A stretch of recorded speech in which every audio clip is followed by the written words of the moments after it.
자, 채권법 시작하겠습니다. 일단 여러분들은 그 우리 과제물 내용도 보시고, 교재도 좀 49페이지니까 펴주시고, 처음에 이제 우리 과제 내용부터 먼저 봅시다. 자, 과제 내용 보면은 이제 보이시죠? 화면 보이시죠? 물론 여러분들 자료 가지고 쓰는 거 자료 보셔도 괜찮습니다. 자, 채권법에 보시면 우리가 이제 주제가 간단하죠? 주제가 이제 변제자 대의예요. 굉장히 간단하죠. 그래서 요번 기회에 변제자 대의에 대한 내용을 좀 어느 정도 마스터한다는 생각으로 요번 과제를 임해 주시면 아주 좋을 것 같아요. 이렇게 주제 하나 가지고 이렇게 얘기하면은 좀 오래 남을 수도 있어요. 근데 여러분들은 어떻게 보면은 출석서였으면 이거 설명도 듣고 애워서 썼을 텐데 요번엔 애워서 쓰는 게 아니라 그냥 요점 정리해 가지고 쓰는 거니까 어느 정도는 좀 편하죠. 자, 우리 변제라고 하면은, 이 변제라면 소멸시효예요, 소멸시효. 그러니까, 채권이 소멸되는 거죠. 채권이 소멸되는 그 사유 중에 하나가 이제 변제입니다, 변제. 변제는 갚는 거죠. 예. 그래서 이 변제자라고 하는 거는, 갚는 자, 우리가 채무가 있는 자가, 어떤 이제 뭐, 만약에 빌린 게 돈이다 그러면 돈을 갚으면은 그 돈을 갚은 사람이 이제 변제자가 되는 거예요. 그 변제자를 대의라는 건 대신한다는 거예요. 예, 변제자를 대신한다. 이 앞에 어떻게 보면은 채무라는 말이 빠져 있다고 볼 수 있죠. 채무에 대한 변제자를 대신해서 이 자에 대한 어떤 그 법적 그 위치가 어떻게 되는지, 그리고 어떤 권한과 나중에 뭐 구상권 얘기도 나오거든요. 그래서 그 사람한테 어떤 이제 보호되는 그런 부분까지도 이제 전반적으로 이제 다루게 돼요. 그래서 그런 거를 이제 요점 정리를 하는 거예요. 예, 큰 건 아니고. 자, 그러면 이제 교수님이 이렇게 돼 있어요. 과제물 작성 시 쟁점별 목차 제시를 하라고 돼 있는데, 자, 여러분들이 이걸 보려면은 뭘 봐야 되냐면은, 우리 학교 홈페이지를 봐야 돼요. 그죠? 학교 홈페이지를 제가 미리 해놨거든요.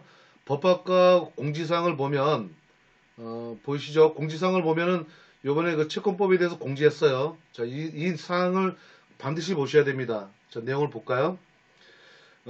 요번에 이제 채권법에 대해서 이제 과제물은 변제자 대의라고 이제 이렇게 주제를 정해진 거고요. 변제자 대의에 관해서 이렇게 쓰라는 그 개념, 그리고 요건, 효과, 이걸 반드시 기재해주고, 그리고 나서, 여기에서 이제 그에 관한 판례라고 되어 있는데, 이 판례는 이제 좀 이따 교재를 보면서 제가 설명드리겠지만, 우리가 설명하는 하나하나 블록이 다 판례예요. 판례다 보니까 특별한 거 아닙니다.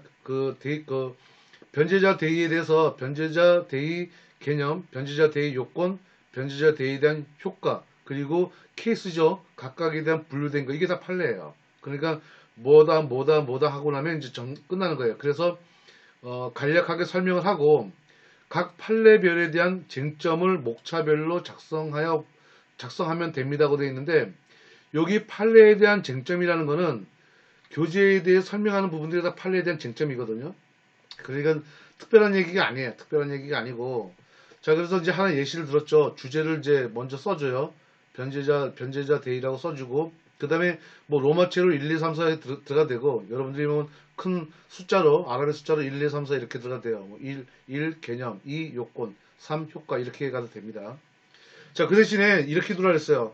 위에 대한 부가적 설명을 변제자 대의에 관한 판례를 중심으로 작성을 하는데, 첫 번째 쟁점이 되고 판례의 간략한 설명이라는 건 이제 판결 요지 등에 대해서 간단하게 설명을 하고 쟁점에 대해서 하나하나 나가라고 되어 있는데, 이거는 제가 교재를 얘기하면서 하나하나 설명을 해드릴게요. 그러면 그대로 작성을 하시면 됩니다.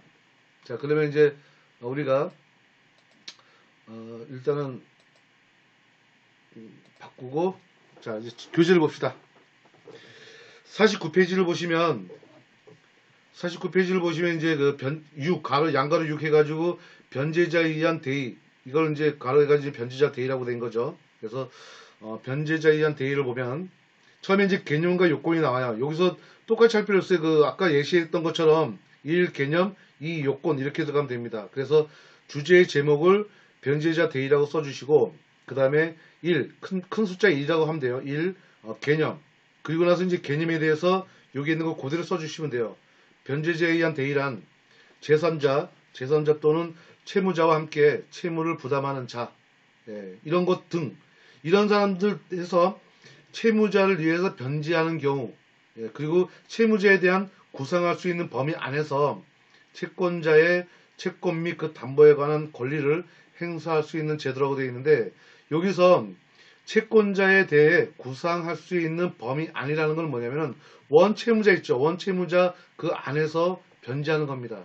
만약에 원채무자가 돈을 빌린 게 1,000만 원이다 그러면 1,000만 원 범위 안에서만 변제하는 그런 거예요. 그 얘기를 하는 거예요. 그래서 범위 안에서 채권자의 채권 및 그 담보에 관한 권리를 행사할 수 있다라고 되어 있는데, 여기서 채권 및 그 담보에 관한 권리라는 거는 지금 채무자를 대신해서 가는 거거든요. 지금요. 채무자를 대신해서 가는 거기 때문에 그거에 대해서 얘기를 하는 거죠. 채권자의 그를 행사하는 그 제도. 그게 이제 그 변제자의 대의예요. 자, 요건을 봅시다. 요건을 이제 먼저 보시면 이하고 요건 쓰는 거죠. 이 다음에 이제 요건. 그리고 나서 여기 첫 번째, 두 번째, 세 번째 이런 거 같은 경우는 반가로 1, 반가로 2 이런 식으로 써주시면 돼요. 여기서는 첫 번째, 두 번째로 했지만 우리가 순서를 뭐 가나다 뭐 이런 식으로 구분해서 써주셔도 되고요. 그건 여러분들이 편한 대로 작성을 하시면 됩니다. 그래서 이제 첫 번째, 두 번째, 세 번째 이렇게 쭉 나오죠. 요거를 이제 정리해 주시면 돼요. 지금 우리가 다시 한번 보시면은 이렇게 돼 있어요. 몇 장으로 해야 되냐면은 내용을 다시 보세요. A4 2장에서 3장 분량이에요. 2장에서 3장 분량일 때 굉장히 작아요. 이게 분량이 많은 분량이 아니에요. 여러분들이 볼 때는 분량이 많다고 생각할지 모르겠는데 절대로 분량 많지 않아요. 이거 조금 쓰다 보면 그냥 3장 넘어가. 그러니까 여러분들이 최소 줄이는 게 제일 중요해요. 지금은 분량이 많이 나오는 양이거든요. 그래서 여러분들은 최소화시키세요. 최소화시키세요. 그래서 요건은 여기 있는 걸 그대로 적어주면 됩니다. 첫째, 둘째, 셋째 이렇게 돼 있는데, 자, 여기 그 첫 번째 줄 첫째 보면은 채권자와 채무자 사이 또는 채권자와 변제 대의자 사이에 채권이 먼저 존재해야 한다. 끝. 이렇게 가면 돼요. 요건, 이게 요건입니다. 첫 번째. 그리고 나서 설명을 또 하는 거예요. 채권자의 채권이 변제 대의자의 변제 또는 대물 변제, 공탁, 상계 등의 출연 행위나 변제에 대한 강제 집행 등에 의해서 만족을 얻어야 한다. 요거까지는 지금 여기서 제8 486조라고 되어 있는데, 여러분들 요거 똑같이 쓰지 마시고 이럴 때는 민법 제486조 이렇게 써주세요. 여기는 그냥 앞에 있는 민법이 빠졌죠. 근데 여러분들이 과제를 쓸 때는 이 앞에 민법 제486조 이렇게 써주세요. 자, 그럼 이제 둘째 하면 이제 여러분들이 둘째라고 쓰는 게 아니라 아까처럼 반가로 2가 되든지 아니면 나가 되든지 이렇게 써주시면 돼요. 두 번째는 변제할 정당한 이익을 가진 자가 변제할 정당한 이익을 가지는 자가 변제하거나, 그리고 또는 변제할 정당한 이익을 가지지 않았으나 채무자를 위해 변제하는 자는 변제와 동시에 채권자의 승낙을 얻어 채권 양도의 대항력을 갖추면 채권자의 권리를 대행할 수 있다. 여기까지가 두 번째입니다. 자, 여기 앞에서 바로 앞에 있는 채권자의 승낙을 얻으라고 되어 있죠. 얻으라고 되어 있는 거는 우리가 보통 이제 일반적으로 생각하시면 돼요. 내가 이제 채무자가 아닌데 대신 채무자 대신 뭔가 갚아주려고 그래요. 그러면 이제 그 채권자한테 전화를 대부분 하거든요. 내가 원채무자 대신에 빚을 갚으려고 한다. 어떻게 생각하냐? 그래 갚아라. 근데 이런 것도 있죠. 난 안 받겠다 막 이렇게 할 수도 있어요. 거절할 수도 있어요. 그런 것 때문이라도 어떻게 보면 이제 채권자의 승낙을 얻어서 채권 양도의 대항력을 갖추라는 거예요. 채권을 양도 받아가지고 이제 채무를 하는 거, 채무에 대해서 이제 집행해서 이제 변제를 하는 거죠. 자, 세 번째, 변제에 의한 대의는 변제자의 구상권을 확보하기 위한 제도. 이 구상권이란 말 나오죠. 내가 대신 원채무자의 빚을 먼저 갚고 그리고 나서 그 권리가 생성되는 게 구상권이에요. 그러면 이제 구상권을 가지고 원채무자에게 변제하라고 청구할 수 있는 겁니다. 그래서 구상권을 확보하기 위한 제도이다. 그래서 변제자가 채무자에 대한 구상권을 할 수 있는 요건으로 한다. 이게 세 번째고요. 자, 이렇게 해서 이제 첫 번째, 두 번째, 세 번째가 나왔으니까 요걸로 요건은 끝나면 돼요. 끝나면 되고, 거기 이제 밑에 보면 이제 부가적인 설명들이죠. 법정 대의에서 변제할 정당한 이익을 가진 자란, 예, 가진 자란, 이거 여러분들 안 쓰셔도 돼요, 여기서부터는. 왜냐면 우리가 2장에서 3장밖에 쓸 여력이 없기 때문에 이런 것까지 써버리면 여러분들 5점 훌쩍 넘어가요. 그러니까 이거는 쓰지 마시되 내용을 좀 봅시다. 법정 대의에서 변제할 정당한 이익을 가진 자란 해서 그 가진 자가 쭉 얘기 나오는 거예요. 첫 번째, 법률상 정당한 이익을 가지는 자를 의미하고 변제하지 않으면 집행을 받게 될 지위에 있는 자. 그리고 뭐 와 있죠. 가로 빼고요. 와 변제하지 않으면 채무자에 대한 자기의 권리를 상실하는 자가 이에 해당한다. 해가지고 요 가로 나오는 사람들이 기말 시험에 잘 나옵니다. 네.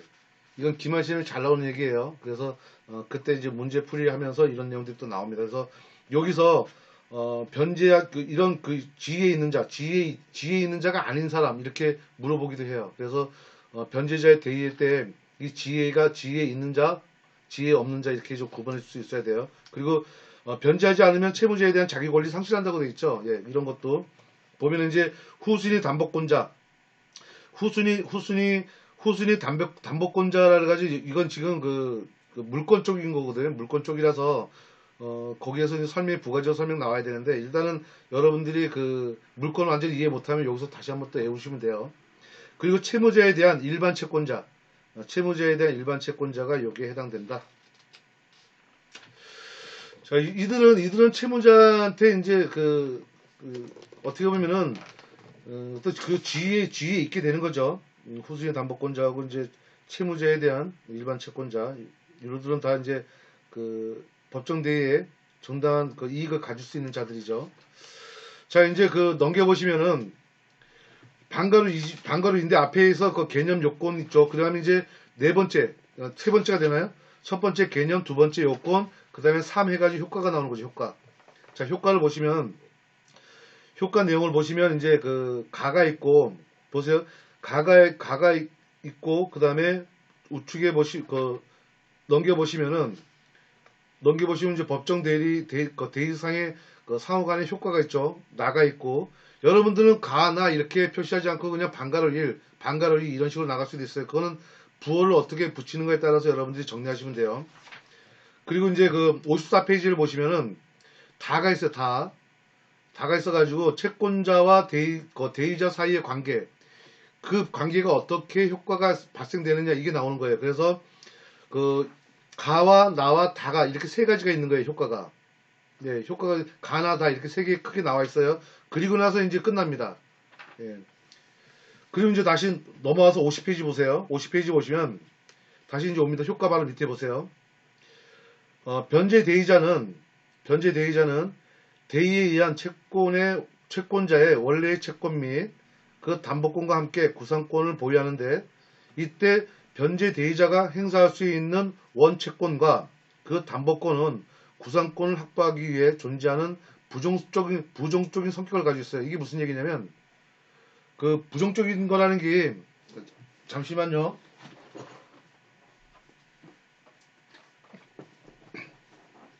부정성이라는 건 따라간다는 얘기죠. 원채무자의 그걸 따라간다는 얘기예요. 그러면은 우리가 주채무가 있고 보수채무가 있었어요. 그래서 우리가 원금하고 이자가 그런 개념이죠. 예를 드는 겁니다. 지금 예를 들어 설명하는 거 부정에 대한 설명하는 거예요. 그러면 원금이 소멸되면 같이 이자도 같이 소멸되는 이게 부정성이라 그래 이걸 같이 따라간다는 걸. 예, 그래서 주인을 종이 쫓아가는 이런 형태가 이게 부정성이라 그래 이걸요. 예, 그래서 뭐 전에도 한번 설명 들었으니까 이 내용은 아마 낯설진 않을 겁니다. 그래서 여기서 이런 얘기 나오죠. 구상권을 확보하기 위해 존재하는 부정적 성격을 가지며, 자 이제 부정적 성격을 가진다는 거예요. 그리고 나서 구상권이 소멸하면 어떻게 돼요? 지금 여기서 부정적인 성격을 가지고 있다 했죠. 그러면은 이에 따라 당연히 소멸한다. 왜? 부정성 때문에. 부정성이라는 게 이런 얘기예요. 그래서 구상권이 소멸하면 같이 당연하게 소멸되는구나. 그 행사 범위도 구상권이 존재하는 한도 내에서만 인정된다. 예, 이건 뭐 당연한 얘기입니다. 여기까지가 효과인데 이젠 가나 다 해가지고 세 개를 나눠가지고 설명을 하는데 여러분들이 이거를 다 아까도 다 정리하다 보면은 세 장이 훌쩍 넘어가니까 정리하는 건 최대한 줄이셔야 돼요. 아니면 여기 있는 내용 범위 내에서만 딱 쓰셔야 돼요. 자, 이제 가에서 또 한 번 더 들어갑니다. 양가로 가. 양가로 가에 보시면 그 다음에 우측에 보면 양가로 나가 나오죠. 일부 대의. 이래서 또 구분시켜 주는 거예요. 자, 가. 대의자와 채무자 사이의 관계입니다. 양가로 가. 대의자가 행사할 수 있는 권리의 범위예요. 자, 대의자가 행사할 수 있는 범위. 자, 그 범위는 채무자의 그 한도 내라 그랬죠. 그 범위를 얘기하는 겁니다. 그리고 이제 나라는 건 일부 대의만 하는 거예요. 만약에 100이라는 게 만약에 채무를 가지고 있다면 그 100 한도 내에 있는 일부를 얘기하는 거예요. 나는. 자, 가봅시다. 양가로 가. 변제 대의자가 채무자에 대해 행사할 수 있는 채권의 범위는 원 채무자에 기초하는 이행 청구권, 손해배상 청구권 이외에 채권자 대위권, 채권자 취소권, 이거와 담보에 관한 권리로서 물적 담보권 이외에 보증인, 연대 보증인에 대한 인적 담보권이 포함된다. 예, 그리고 이제 가로에 있는 것도 마찬가지로 써주시고요. 그래서 가로에 보시면 계약의 해제권과 같이 계약 당사자의 지위에 부수되는 권리는 대의의 대상이 될 수 없다. 예, 이건 대상이 될 필요가 없는 거예요. 예, 대상이 안 됩니다. 자, 그리고 나서 이제 판례가 나오죠. 이 판례는 아직은 판례까지 정리하지 마세요. 제가 이 내용 먼저 얘기해놓고 나중에 판례 얘기 드릴 테니까 판례는 정리하지 마세요. 자, 이제 나와 봅시다. 중간에 제가 판례 집어넣는 거 얘기할 테니까. 자, 나에 보면 이제 일부 대의가 나와요. 이제 일부 대의. 채권의 일부에 대해 대의 변제가 있을 때에는 대의자는 그 변제한 가액에 비례하여 채권자와 함께 그 권리를 행사한다. 채권자와 함께 뭘 행사해요? 구상권이죠, 구상권. 일부는 그 채권자한테 넘겨줬으면 그 넘겨준 것만큼 구상권이 행사가 되잖아요. 그죠? 구상권이 생기잖아요. 그죠? 그거를 같이 그 권리를 행사한다는 그런 뜻입니다. 이거는 이제 민법 483조의 1항에 나와 있는 거예요. 자, 이제 넘기십시다. 요번에 이제 크게 이제 납니다. 가나. 두 번째예요. 법정 대의자 상호 간의 효과입니다. 요번에 이제 법정 대의자 간의 대의자와 대의자 간의 상호 간의 관계예요. 네, 그 관계는 어떻게 되냐? 자, 여러 명이 나오는 거죠, 지금. 동일 채권에 관해 법정 대의를 할 수 있는 자가 수인인 경우 각자의 구상권에 관한 혼란을 피하고 공평을 기하기 위한 민법은 대의의 순서와 비율에 관한 상세한 규정을 두고 있다. 자, 482조 제2항에 있습니다. 처음에 보시면 거기에 이제 또 한번 내려가지고 이제 양가로 가, 양가로 나, 밑에 다 양가로 다, 양가로 라 해가지고 이렇게 그 범위가 나까지 나오죠. 가나다라. 처음에 이제 보증인과 전세물, 저당물에 대한 재산 취득자의 관계가 나옵니다. 그러면 이제 보세요. 보증인이 변제할 때는 전세물이나 저당권에 관한 권리를 취득하는 제3자에 관하여 채권자를 대의한다. 이게 지금 뭘 가지고 있냐면 전세권과 저당권에 관한 권리를 취득하는 제3자에 대하여가 하는 거예요. 대상이 그럽니다. 그 취득하는 제3자에 대해서 채권자를 대의한다는 거예요. 채권자를 대의한다. 자, 다만 이를 위해서 보증인은 미리 전세권과 저당권의 등기에 관한 그 대의를 부기할 수 있다. 부기 등기죠. 부기해야 한다. 그래서 이거는 482조 2항 1호에 있는 겁니다. 자, 반면에 제3자가 역시 변제할 수 있으나 보증인에 대하여 채권자를 대하지 못한다는 것도 규정이 있는 거예요. 반면에 이거는 지금 법조문에 보시면 2항 2호에 있는 거예요. 자, 나에 보면 재산 취득자 상호 간의 관계입니다. 여러 개의 부동산에 담보권이 설정되어 있을 수 있죠. 그러면 제3자가 수인이 발생하는 경우인데 그 중에 1인이 변제할 때는 다른 제3 취득자에 대한 각 부동산의 가액에 비례해서 채권자를 대의한다. 자, 이거는 이제 2항 3호에 있고요. 자, 이제 그 양거로 답니다. 물상 보증인 상호 간의 관계예요. 물상 보증인의 상호 간의 관계를 보면 자, 물상 보증인 상호 간에서 대의에 있어서 변제할 물상 보증인은 각 담보 재산의 가액에 비례하여 다른 물상 보증인에 대한 채권자를 대의한다. 이거는 제2항의 3호, 4호가 있습니다. 이 내용이. 자, 이제 물상 보증인과 보증인의 관계입니다. 이번에는 물상 보증인과 보증인의 관계. 물상 보증인과 보증인 사이에서는 그 원인수에 비례해서 채권자를 대의한다. 이게 지금 2항에 있는 5호, 그 5호 본문에 있고요. 단서문은 따로 있는 거예요. 그래서 다만 물상 보증인이 수인일 때는 보증인의 담보 부분을 제외하고 그 잔액에 대하여 각 담보물에 대한 가액에 비례해서 대의한다. 이게 지금 단서 조항이에요. 자, 여기까지가 지금 482조 2항에 있는 1호, 2호, 3호, 4호, 5호에 대한 설명을 한 거예요. 그게 지금 법정 대리인에 대한 2호부터죠. 2호부터 5호까지 이건 법정 대리인 간의 관계입니다. 자, 이제 넘겨서 이제 마지막 다를 보세요. 요거는 이제 채권자와 대의자 사이의 관계입니다. 이제 양가로 가가 있고 양가로 나가 있죠. 자, 이제 두 가지로 나눠지는데 처음에 이제 채권 증서와 증서 및 담보물에 대한 교부하는 거예요. 서로. 이게 뭐냐면은 채권자하고 대의자 사이에 담보물을 서로 교부한다는 게 뭐예요? 내가 가지고 있는 채권을 그냥 채권자한테 내가 지금 그 채무자가 채권자인 경우가 있잖아요. 그러면 이런 경우는 그 여러분들이 아마 나중에 끝나면 어디서 많이 들어봤다는 생각이 들 거예요. 지금 아마 들어야 돼요, 여러분들. 왜냐면 제가 이거 벌써 설명했어요. 얼마 전에. 이게 지금 서서히 기억나야 돼요. 이미 강의록이 지금 올라가 있어요. 지금 강의로 올라가 있으니까 아마 그것도 같이 보시면은 그때 쏙 들어올 겁니다. 이게 지금 문서로 지금 얘기하니까 지금 좀 이해하기 어려운 것 뿐이에요. 자, 여기서 보시면은 채권 증서와 담보물에 대한 교부 관계는 뭐냐면은 만약에 채무자가 어떤 누구한테 돈을 받을 게 있어요. 돈을 받을 게 있습니다. 만약에 1,000만 원을 받을 게 있어요. 근데 내가 채권자한테 줘야 될 돈이 만약 2,000만 원이야. 그러면 1,000만 원을 받을 수 있는 내가 이제 채무자란 말이에요. 그러면 1,000만 원을 받을 내가 1,000만 원을 받을 수 있는 사람한테 제3자가 되는 거예요. 그 사람한테 직접 채권자한테 그냥 교부해 버려. 근데 공교롭게도 내가 받아야 될 그 채무자가 내가 줘야 되는 채권자하고 서로 관계가 있는 거예요. 채권 채무 관계가 있죠. 그러면 퉁쳐가지고 상계도 할 수 있어요. 교부할 수도 있고 상계도 할 수 있고 그런 얘기들이 좀 나오는 겁니다. 자, 이제 내용 볼까요? 대의 변제자에 의한 전부의 변제를 받은 채권자는 채권에 관한 증서와 점유하고 있는 담보물을 대의자에게 교부해 줘야 하고 채권의 일부에 대해서 대의 변제가 행해질 때는 채권자는 채권 증서에서 그 대의를 기입하고 자기가 점유한 담보물에 대한 보존에 관해서 대의자의 감독을 받아야 한다. 이거는 근거가 484조 제1항 2항에 있는 거고요. 채권자에 대한 담보 보존 의무는 법정 대의할자가 있는 경우에는 채권자의 고의나 과실로 인한 담보가 상실되거나 감소할 때에는 대의할자는 그 상실과 또는 감소로 말미암아 상환받을 수 없게 될 때 그 책임은 할 수 없는 한도 내에서는 책임을 면한다는 게 485조에 대한 내용이 있습니다. 여기까지가 지금 이제 그 채권 우리가 이제 그 변제자 대의에 변제자 대의. 자, 이제 변제자에 대한 대의가 요 조문이 몇 조문 안 나왔어요, 사실요. 요게 몇 개 조문에만 해당되는데 여기에 대한 설명은 이제 일단 했어요.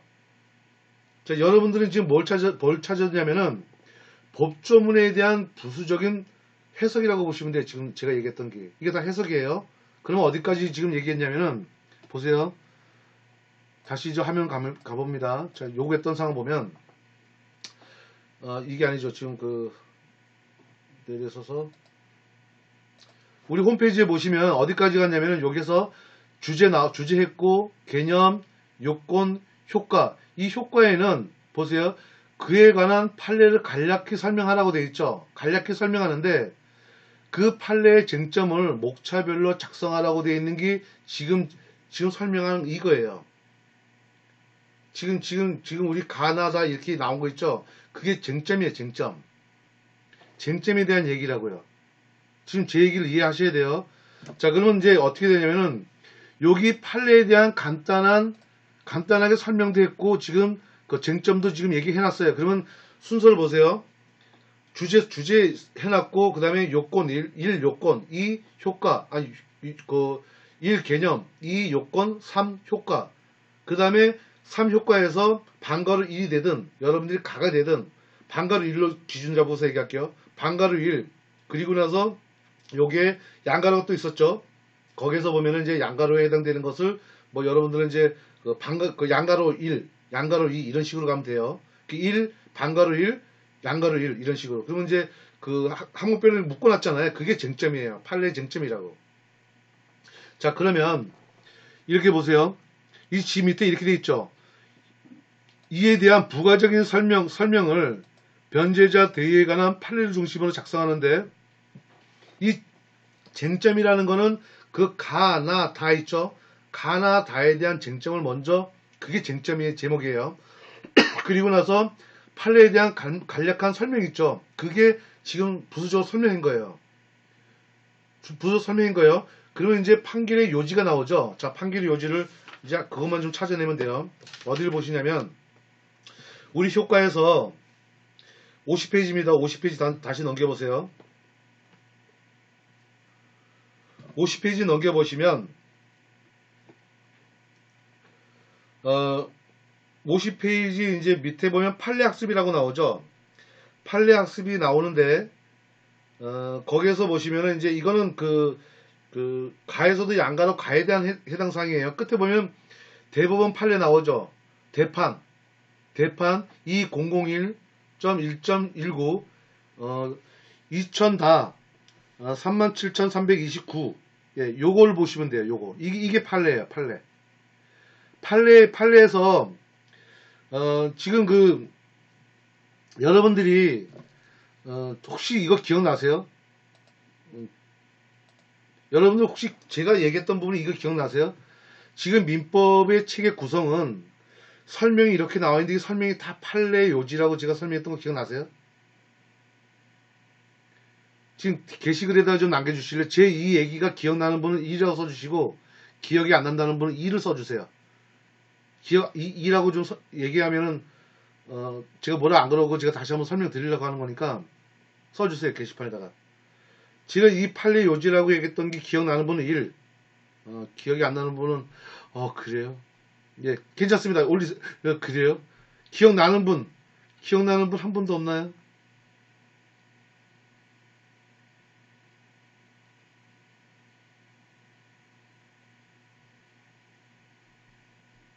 예, 기억나는 분. 다른 분들은 지금 들어오고 다른 일 하고 계시나요? 식사하고 계시나 지금? 은희아고님 기억하시고. 다른 분은? 대부분 기억이 안 나나요? 자, 그러면 기억나는 분은 다시 상기하세요. 제가 어떤 얘기를 했냐면은 요번 기회에 이제 여름 개념을 잡으세요. 다시 이제 화면을 볼게요. 다시 보세요. 지금 이게 왜 제가 이 설명을 하냐면은 지금 이 교수님이 질문한 게 있잖아요. 지금 이렇게 작성하라고. 자, 보세요. 쟁점이라고 하는 쟁점하고 XXS는 그 제목이고요. 지금 제목을 얘기하는 거고, 지금 제가 쭉 얘기해 줬잖아요. 그 제목을 얘기하는 거고, 그 다음에 판례에 대한 간략한 설명, 또는 이게 간략한 설명이 판결 요지라고요. 간략한 설명하고 있는 게 다 판결 요지예요. 요지. 예, 그래서 우리가 판결을 하는 거는 뭘 근거로 해요? 민법을 근거로 하죠. 민법 몇 조를 근거로 해서 판결을 내리잖아요. 그죠? 그래서 처음에 우리가 그 판례를 보면은 제일 앞에 요지가 나와요. 요지가 나와서 그 요지에 있는 내용이 그대로 여기에다가 표현해 준 거예요, 지금. 예를 들어서 50페이지에 있는 양가로 과 해가지고 대의자가 행사할 수 있는 권리의 범위, 이게 쟁점이고요. 밑에서 쭉 얘기했죠. 변제 대의자가 채무자에 대한 행사를 할 수 있는 채권의 범위에는 이게 쭉 설명하는 이게 판례 요지라고. 이게 판례 요지예요. 그러면 지금 교수님이 물어본 건 다 끝났죠. 책이 아주 잘 돼 있죠. 지금 답 다 찾았다는 느낌 안 드세요? 쟁점은 제목이고 판례에 대한 간략한 설명은 지금 제가 얘기했던 이거라니까, 이게 판례 요지라니까요. 그러면 여러분들은 이걸 다 쓰고 난 다음에 뭘 해야 돼요? 뭘 해야 돼요, 그러면요? 끝난 거예요, 그냥. 끝난 거예요. 거기에 근거 조항이 있죠, 근거 조항. 근거 조항은, 우리, 뭡니까, 주석 딸 때 있죠, 주석. 주석을 근거 조항으로 가주세요. 지금 여기 볼게요. 전체 다 정리합시다. 개념 나왔고, 요건에 보면은, 요건에 486조가 나왔고요. 그 다음에 두 번째는 480조의 2항이 나왔고, 그 다음에, 세 번째는 482조 1항이 나왔죠. 그래서 486조, 480조의 2, 그 다음에 482조에 대한 1항. 각각에 대한 여기 법조문을 여러분들 주석에다 다시라고. 법조문을 주석에다 놨어요. 주석에다. 자연스럽게. 주석에다 달면은 그 판결 요지는 그대로 본문이 들어가 있고요. 이 지금 이 법조문은 그대로 주석으로 내려오는 거예요. 자, 주석에다 어떻게 다냐면은 여기서 이제 그 요건의 첫 번째 보세요. 제 486조라고 되어 있죠. 이거는 그 주석에다 거기다가 이제 주석 달아주시면서 뭐라고 되어 있냐면 민법 제 486조 이렇게 쓸 수도 있고, 아니면은 그 486조에 대한 그 민법 있잖아요. 그거를 쭉 거기다 쓰세요. 워드 쓰지 마시고 여러분들 복사할 수 있잖아요. 자, 이것도 알려드려야 되나? 너무 노골적으로 알려드리면 안 되는데. 자, 여기서 보세요. 민법. 이제 간략하게 이렇게 486조 이렇게 합시다.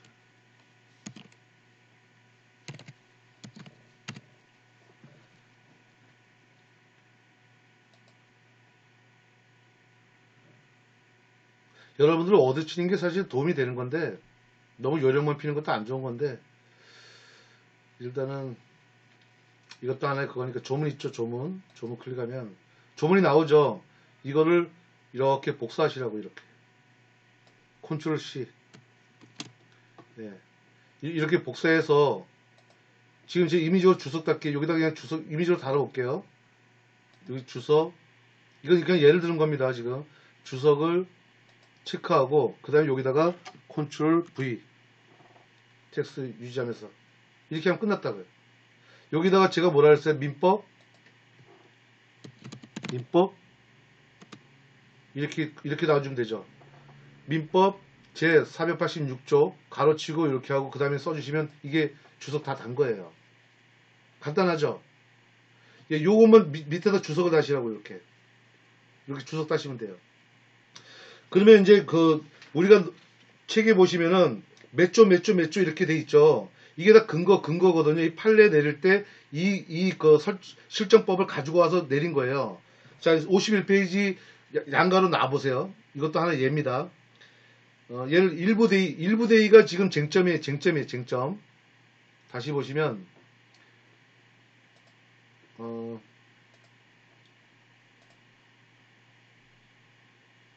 자, 여기서 보면은 쟁점 쓰라고 되어 있죠. 쟁점. 자, 쟁점 우리는 이제 일부 대의라는 이 제목이 쟁점이 되는 거고, 채권자 일부에 대한 대의 변제가 있을 때는 대의자는 그 변제한 가액에 비례하여 채권자와 함께 그 권리를 행사한다. 이게 지금 요지라고요. 판결 요지예요. 그러면 483조의 1항은 어디 있겠어요? 아까처럼 조회 또 한번 해보는 거죠.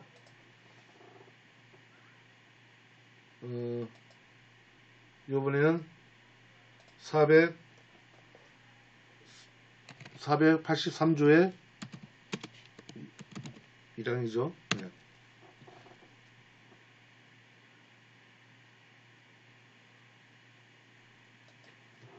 그냥 이렇게 갑시다. 어차피 여러 개 다 2항 다 가져야 되니까 봅시다. 자, 483조 클릭해서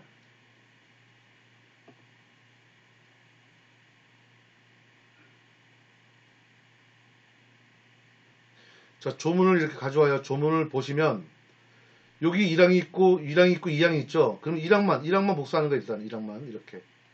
여기까지가 1항이죠. 뒤에는 2항이니까. 자, 1항 해가지고 컨트롤 C하고 다시 와서 요번에 이제 뭐 아무데나 이제 주석을 다는 거니까 그냥 주석 다는 데다가 해놓고 쭉 와서 마찬가지로 입력 주석 다는 데 가서 체크해주고 컨트롤 V. 자, 그리고 나서 여기서 민법. 자, 이렇게 하면 끝난 거죠. 이렇게 하면 되는 거라고. 그러면 이게 설명이 다 끝난 거예요. 본문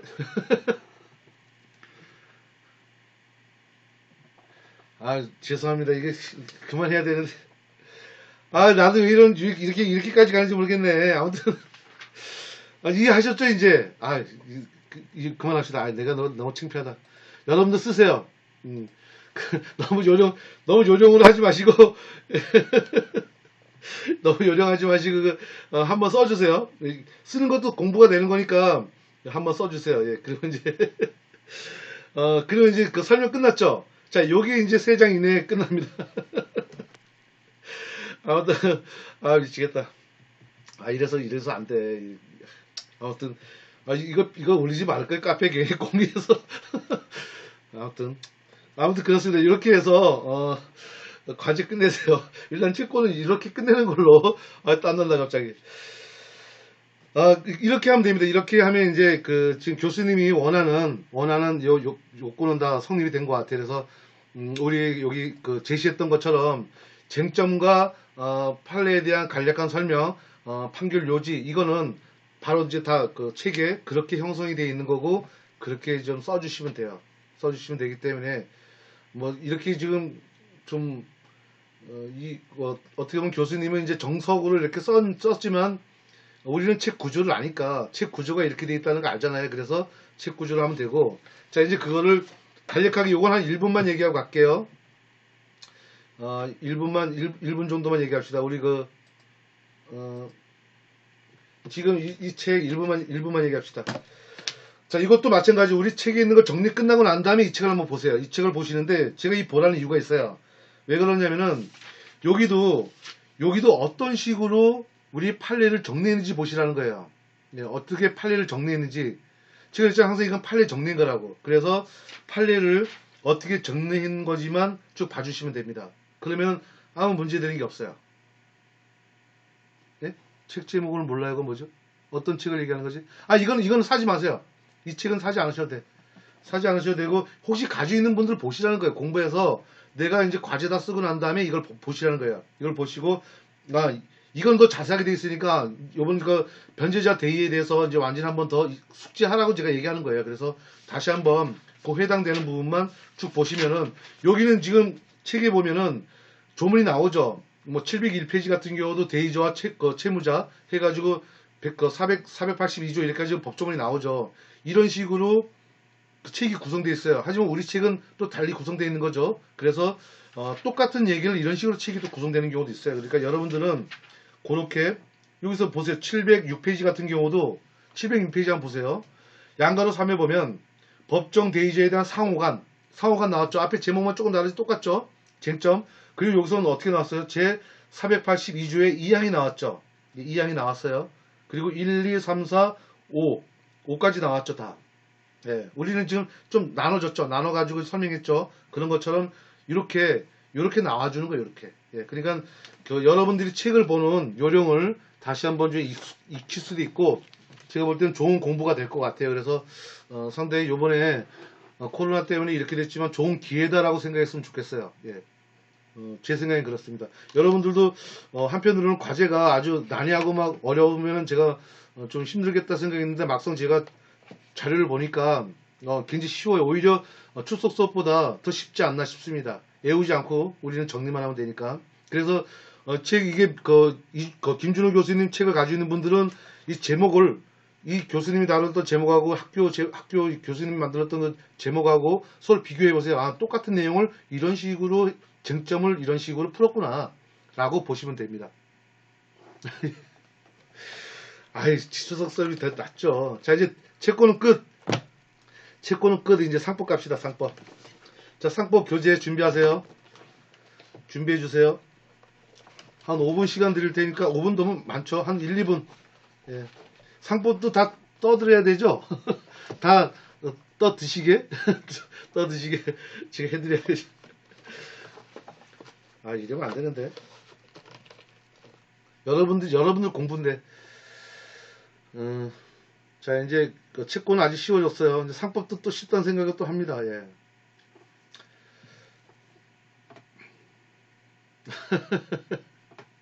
아이, 그러면 안 돼요. 여러분들 공부 안 돼. 내가 여러분들 망치는 것밖에 안 돼. 자, 이제 상법의 기초 시작하겠습니다. 자, 똑같이 이제 쟁점을 다시 봅시다. 상법의 기초 쟁점을 봐요. 자, 보시면, 이거는 좀 지우고, 아까 예를 들었으니까 제가 지우고. 자, 상법의 기초는 교재 3편 2강을 가라 했어요. 자, 그런데 교재는 3편 2강을 가게 되면, 2강에서도 어디를 가야 되냐면, 여러분들, 2강을 먼저 가볼까요?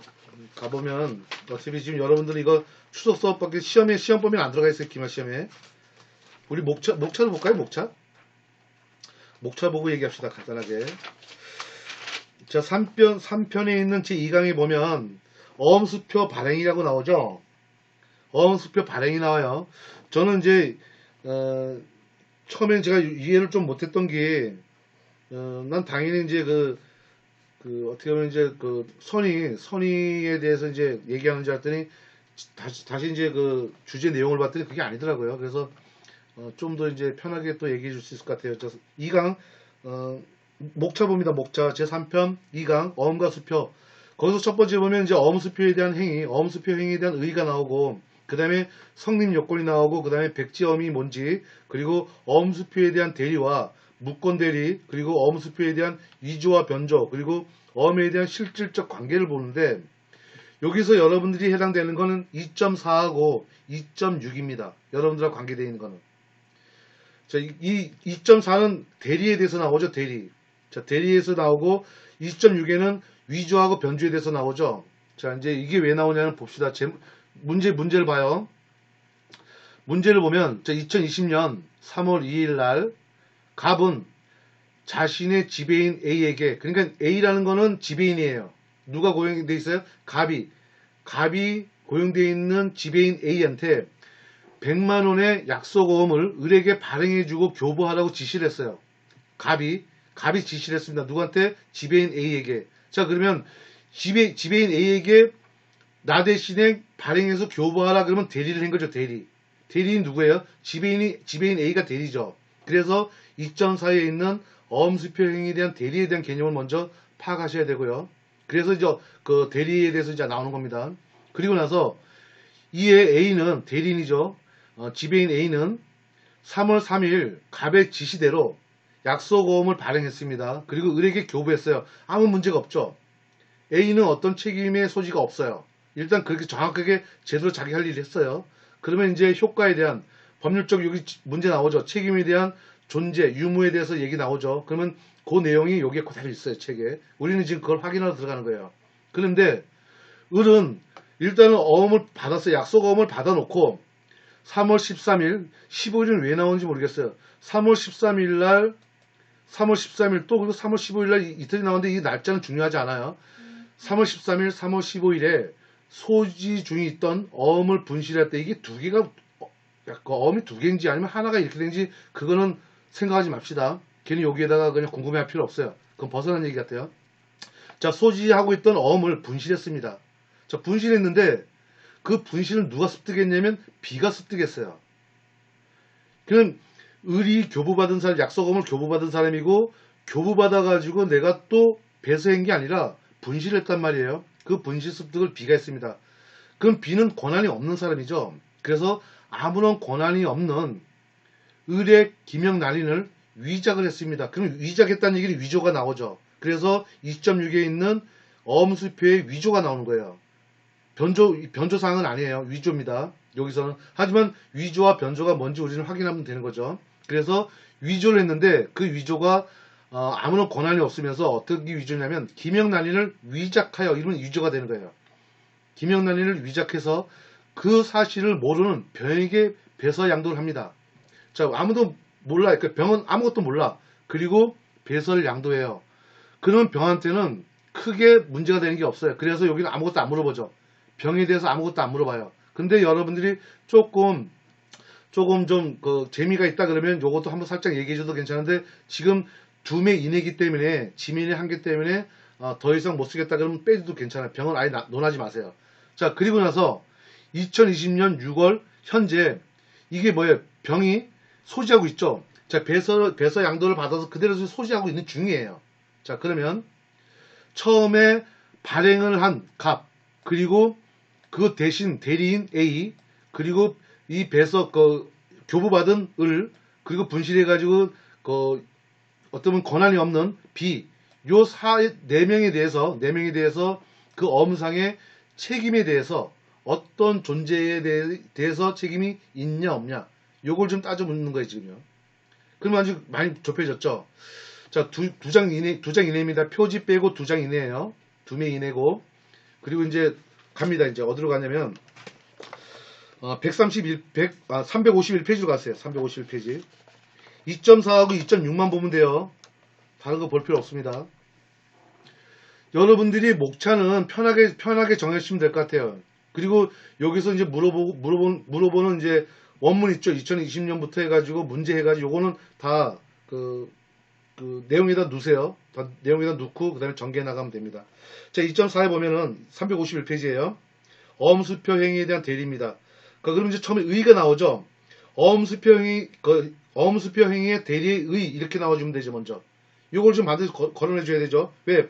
지금 여기에서 값과 A의 관계를 좀 따져줘야 되거든 지금. 그러면은 처음에 나오죠. 어음수표 행위는 재산상의 행위로서 대리에 친한 법률 행위다.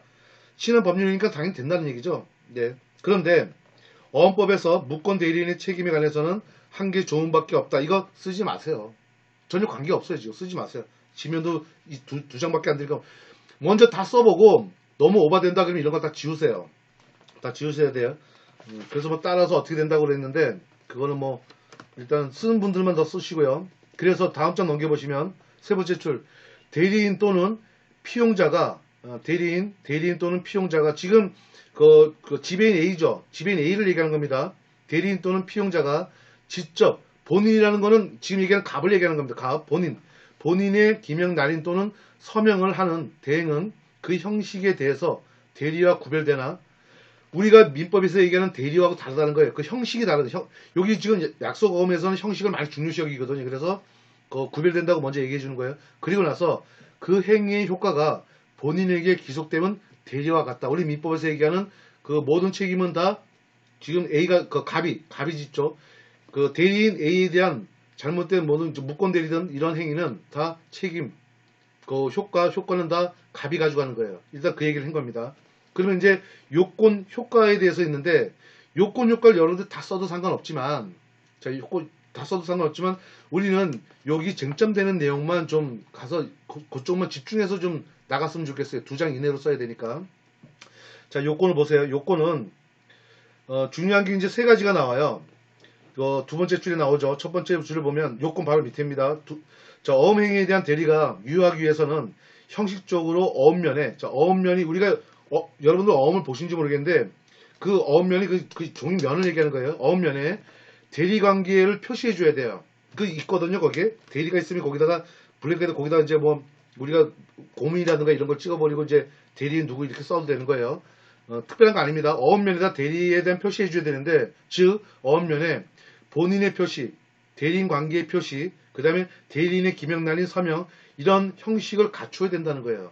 그리고 회사와 같은 법인인 경우에는 이 지금 여기선 법인이다 아니다라는 얘기 안 나왔어요. 지금 안 나왔기 때문에 이걸 논할 필요는 없는데 만약에 회사인 경우와 같은 경우에는 법인에 대한 표시, 대표 기관에 대한 표시, 대표 기관에 대한 기명날인 서명 이렇게 간다는 거죠. 하지만 우리는 지금 여기서는 법인이란 말 안 나왔으니까 그것까지 논하지 마세요. 논할 필요가 없습니다. 자, 그래서 이제 현명의 원칙이죠. 지금 이 표시하는 게 다 현명이잖아요. 그죠? 현명의 원칙이고, 그 다음에 두 번째, 대리인 관계 표시하라고 되어 있죠. 세 번째 어떻게 돼요? 대리인이 존재해야 되죠. 그래서 이걸 간략하게 요건에다 그냥 집어넣어 버리세요. 간략하게 정리해서. 자, 그리고 나서 우리가 2.4.3에 353페이지죠. 대리권에 대한 제한이 나오죠. 자기 계약하고 이제 어음행위가 나오는데 지금 여기에서는 전혀 얘기 나올 게 없어요. 우리가 해당되는 게 없습니다.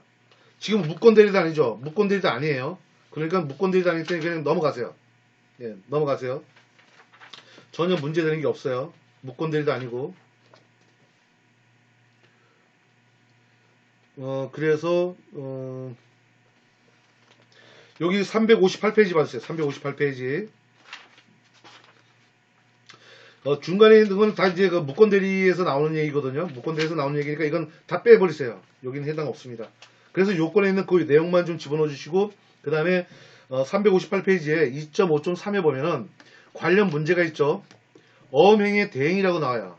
어음행위의 대행 보세요. 기명날인 또는 서명의 대행에 대해서는 대리가 아니라 일종의 표시 기간에 의한 본인 자신의 기명날인 또는 서명이라고 본다. 자, 이거는 지금 앞에 있는 대리하고 다르다는 얘기예요. 그래서 판례는 기명날인의 대행에 대해서 서명 대리라고 하고 또는 대리라고 설명하고 있다. 이에 관한 판례도 소개하고 있는데 이거 판례 보세요. 어음행위 대리에 관하여 서명 대리는 본인 자신의 행위로 볼 것이다. 자, 지금 서명 날인만 대행인 거예요. 지금 다른 게 아니라. 네, 서명 날인만 대행인데 우리 본 문제는 그것만 한 게 아니라 지금 발행하고 교부까지 해줬죠. 교부까지 하라고 지시했죠. 예, 그래서 여기하고는 좀 달라요. 그래서 그거하고 좀 구분되는 거니까 이거 구분해서 넣어줄 수 있는 분은 여기 넣어줘도 괜찮은데 이것도 넣을 필요가 없다는 얘기예요. 그리고 밑에 있는 명의 대여에 대한 어음행위도 마찬가지로 명의를 대여해서 영업을 할 것을 허락할 때는 우리 지금 여기에도 해당 안 되죠. 그래서 해당 없어요. 그러면은 여기 앞에 있는 게 한 장으로 다 끝낼 수 있죠. 자, 한 장으로 다 끝낼 수 있어요. 그러면 일단 2.4에 있는 대리는 자, 한 장으로 끝낼 수 있다라는 이제 결론이 나옵니다. 그러면 이제 나머지 하나가 나와 있는 게 어음수표에 대한 위조와 변조가 나오는데 이제 위조가 나오죠. 자, 그러면 우리는 문제 다시 보세요. 화면을 보세요. 갑과 A에 대해서 어음상의 책임에 대한 존재 유무 벌써 나왔죠. 지금 결론 나왔잖아요. 지금 그죠? 그래서 일단은 2.4를 논할 때 갑에 대한 책임 존재 유무, A에 대한 책임 존재 유무 이거를 먼저 결론을 내려주세요. 아무 문제가 지금 없어요. 발행하는데 아무 문제 없어요. 근데 대신에 갑은 이제부터 위조에 대해서 관계가 있습니다. 갑은 그래서 A에 대해서 먼저 논해주든 갑을 따로따로 논해주든 상관없어요. 일단은 갑과 A에 대해서 그 대리에 대해서는 먼저 따져줬고요. 자, 이제 359페이지 봐주세요. 359페이지에 보면 이제 어음수표의 위조하고 변조가 나옵니다. 그러면 이제 어음수표에 대한 위조에 대해서 변조는 논할 필요 없죠. 여기서는 변조란 말이 안 나왔으니까. 하지만 여러분들이 구분을 해주세요. 자, 의의를 보면은 위조란, 변조란 요 두 개는 개념을 잡아주세요. 바로 나오죠. 어음수표의 위조란 밑에 어음수표의 변조란 해가지고 한 4줄 정도만 써주시면 되죠. 자, 먼저 위조란 권한 없는 자가 타인의 기명 날인 또는 서명을 위작하여 이게 지금 주제에 나왔죠. 위작하여 마치 그 타인이 어음행위를 한 것처럼 외관을 만드는 거예요.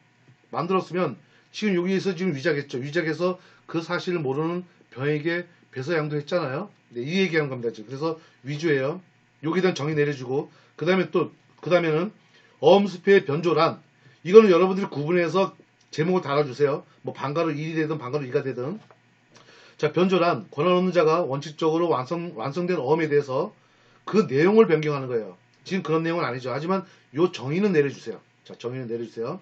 그래서 이제 위조만 보면 되는데 위조, 변조는 볼 필요 없어요. 그래서 여기서 위조와 변조, 무권 대리의 차이가 있는데 구분할 필요는 없죠. 우리는 뭐 알 필요가 없습니다. 자, 이제 넘겨보세요. 넘겨보시면 361페이지에 보시면 위조의 효과가 나오죠. 자, 지금 그 정의가 나왔고 의의가 나왔고 이제 효과가 나왔습니다. 효과. 이 효과는 지금 피위조자에 대한 책임이 나와. 이 피위조자라는 게 뭐예요? 발행인을 얘기하는 거죠. 발행인. 피위조자, 위조하지 않은 자. 그러니까 그 피위조자라는 거는 그 위조자의 그 상대되는 그 단어잖아요. 그죠? 상대되는 단어예요. 그러면은 여기서 피위조자에 대한 그 책임에 대해서 일단 확인해야 돼요. 자, 봅시다. 원칙. 피위조자가 갑을 얘기하는 건지 을을 얘기하는 건지 좀 정의를 내립시다. 저 361페이지 방가루 1 피위조자의 책임 양가루 1 원칙. 자, 원칙은 피위조자는 원칙적으로 누구에 대하여 어음상의 책임을 지지 아니한다. 자, 이제 원칙 책임지지 않아요. 피위조자는. 근데 위조자는 어음소지인이 지금 누구예요? 병이죠. 어음소지인이 선이 악이 물어보지 않아요. 지금 선이든 악이든 아예 안 물어본다는 거예요. 그래서 병을 아예 여기서 다루지 않은 거예요. 불문하고 어음상의 책임 없음을 대항할 수 있다. 그래서 이에 관한 판례도 소개하는데 자, 판례 써주면 좋죠. 여기는 지금 직접적인 관계가 있으니까.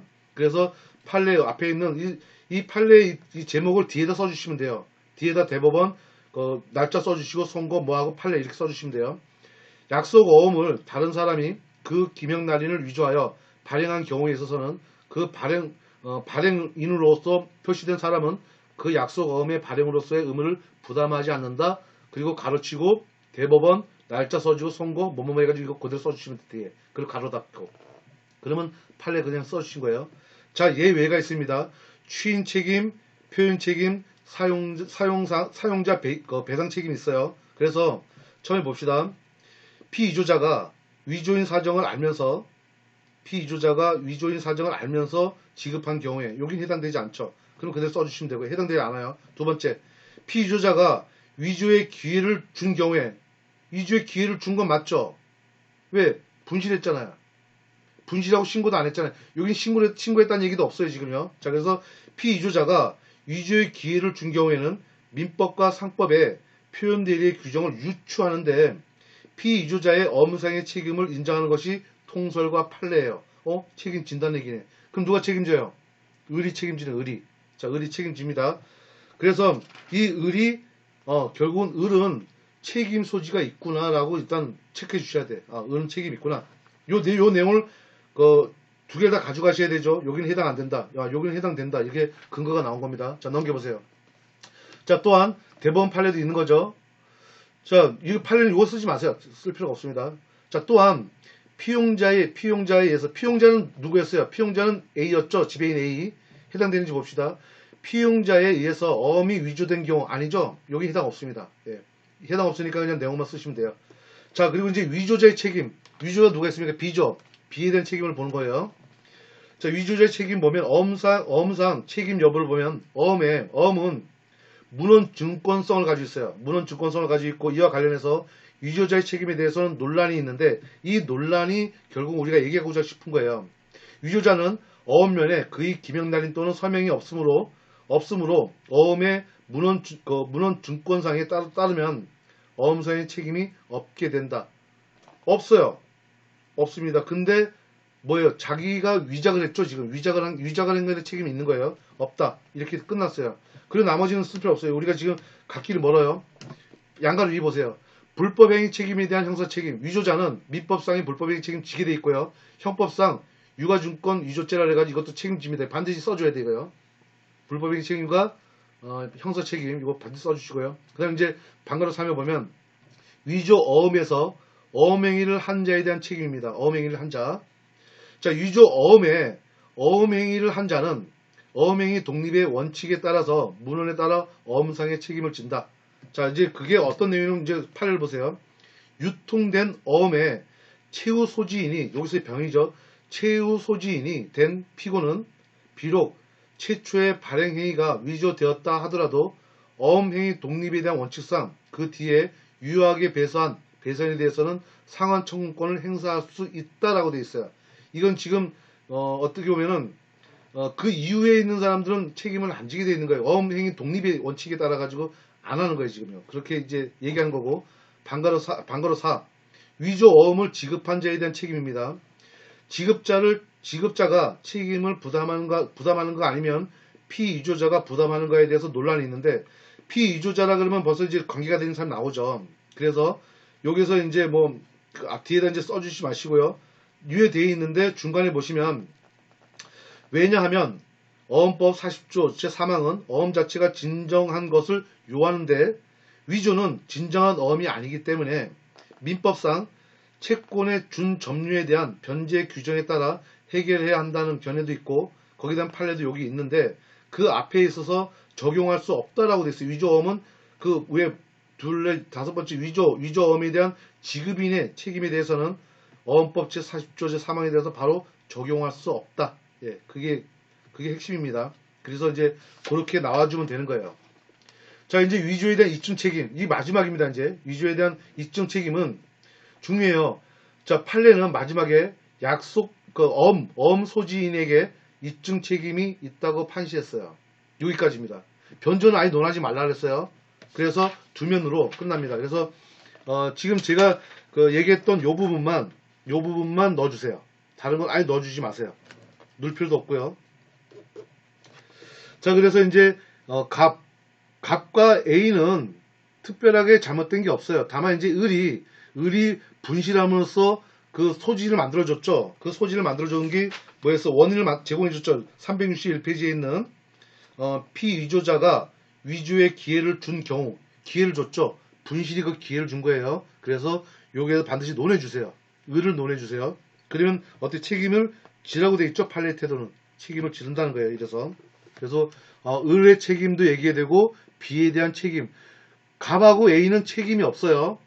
근데 책임이 없는 그 이유도 써주고 을과 B는 책임을 지는데 어떤 책임을 지는지 각각 논해주면 돼요. 그 원인이 뭐고 그 왜 이렇게 책임을 지는지 그것만 논해주시면 요번에 그 상법은 끝납니다. 그래서 2장 이내로 끝나요. 충분히 2장 이내로 끝내줘야 됩니다. 그래서 목차는 크게 구애받지 마시고 해주시면 될 것 같아요. 자, 여기까지입니다. 여기까지. 이해가 안 되시는 분 있나요, 혹시요? 여러분들이 여기 제가 이 자료도 저희 카페에 있는 자료 좀 출력해서 받으라고 했는데 여기는 8페이지하고 9페이지, 10페이지 있습니다. 8페이지, 9페이지, 10페이지에 요점 정리한 내용이 있거든요. 그 요점 정리한 내용도 같이 보시고 정리해 주시면 될 것 같아요. 이것도 파일로 돼 있죠? 파일로 돼 있으니까 파일로 되어 있는 거 컨트롤 C 하지 말고 여러분들 치세요. 예, 죄송합니다. 아까 제가 컨트롤 C, 컨트롤 V 막 이렇게 얘기했는데 여러분들 일부러 쓰세요. 오타가 생기더라도 일부러 쓰는 것도 공부하는 데 도움이 되니까 써주세요. 컨트롤 C, 컨트롤 V 하지 마시고. 자, 이해가 되시는 분 1, 이해가 안 되시는 분 2. 게시판에다 글 좀 남겨주세요. 상법 기초. 예, 남겨주세요. 자, 이해되시는 분 1, 이해되고, 이해가 안 되시는 분 2. 다 되셨네. 다행이네요. 제가 얘기하면서 제가 막 이해가 안 되던데. 다행입니다. 예. 이해가 안 되시는 분은 없네요. 지금 뒤에도 이제 여러 명이 들어왔는데,